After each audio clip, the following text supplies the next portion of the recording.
आज दुपारी 3:10 दरम्यान माटुंगा कारशेडमध्ये उभ्या असलेल्या एका LHB स्लीपर कोचला वेल्डिंग करताना आग लागल्याची घटना घडलेली आहे।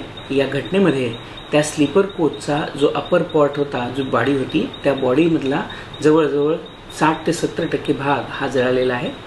या घटनेमध्ये कुठल्याही प्रकारची इजा कुठल्याही व्यक्तीला झालेली नाही। या घटनेच्या जी इन्क्वायरी आहे ती केली जात आहे।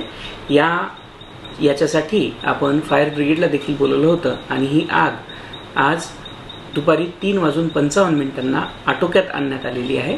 याच्यामध्ये कुठल्याही प्रकारची अडचण ट्रेनच्या संचालनाला किंवा ट्रेनच्या ऑपरेशनला झालेली नाही।